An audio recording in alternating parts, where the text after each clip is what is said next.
Hello everyone, welcome to Achievers AIS classes.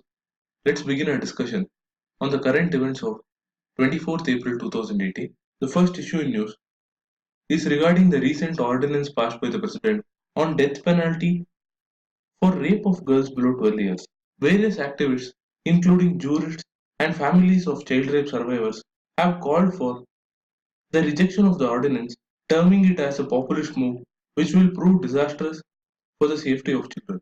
Many have pointed out that the punishment prescribed for rape of children under the Indian Penal Code and the Protection of Children from Sexual Offences Act is stringent as well as proportionate, and the focus of the government should be on the reform of the criminal justice system so that the trials can be completed in a time bound manner and the perpetrators of the crime are punished for their acts.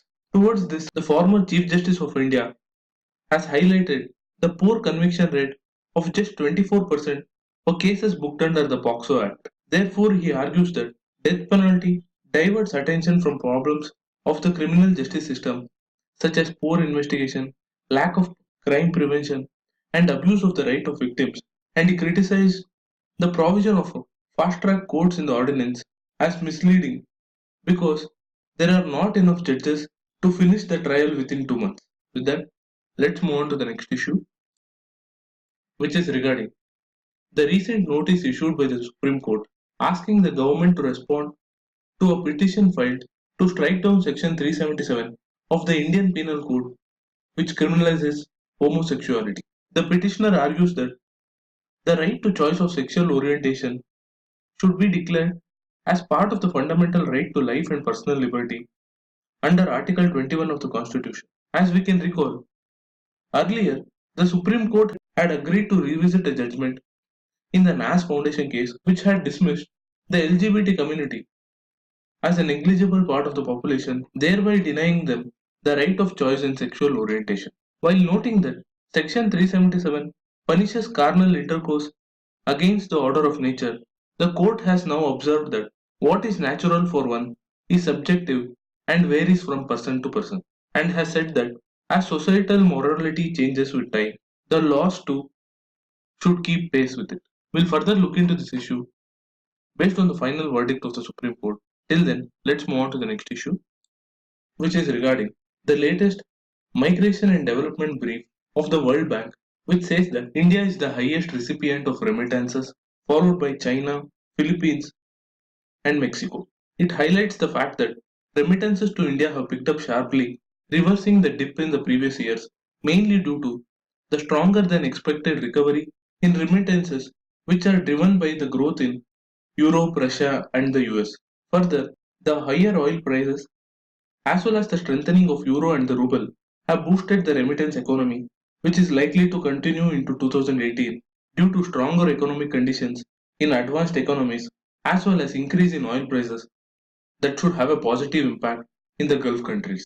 With regard to removing barriers and reducing the cost of remittances, the World Bank suggests introduction of technologies such as the use of cryptocurrency and blockchain in remittance services in its latest report.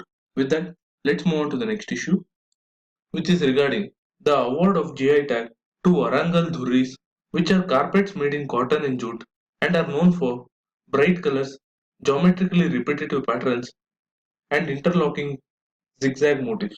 The weavers who engage in producing such carpets have further incorporated several innovations like the use of block printed kalamkari designs to save time and energy. The award of GI tag not only gives these carpets global recognition but will make it exclusive for the products produced by the region. UPSC has already asked several questions on intellectual properties in the previous prelims examination, thereby making this topic very important from the examination perspective. The next issue in news is regarding the removal of the Armed Forces Special Powers Act from Meghalaya and parts of Arunachal Pradesh. As we have already discussed earlier, the AFSPA Act empowers the army and the central forces which are deployed in disturbed areas to kill anyone, arrest and search premises without warrant, as well as provide cover to forces from prosecution and legal suits which are filed without the center's sanction. The decision to lift AFSPA from Meghalaya and parts of Arunachal Pradesh is due to the improvement of the security situation in the state, and last year the Home Ministry had left it to the Assam government to decide whether it wanted to continue AFSPA in the state. Due to the recent decision, the act is effective only in Nagaland, Assam, and Manipur in northeastern India due to insurgency and other internal security threats in the region. The final issue in news today is regarding the rejection of the impeachment motion initiated by several opposition parties in the Rajya Sabha by the chairman of the House, Mr. Venkaiah Naidu. I have already discussed the constitutional provisions regarding the impeachment motion of the Chief Justice of India, as well as the procedure and the role of Speaker in case of Lok Sabha or the Chairman in case of Rajya Sabha in my previous news analysis video, and I request those who have missed it to please go back and watch the same. With that, I wrap up today's news analysis. Do share this content if you like it.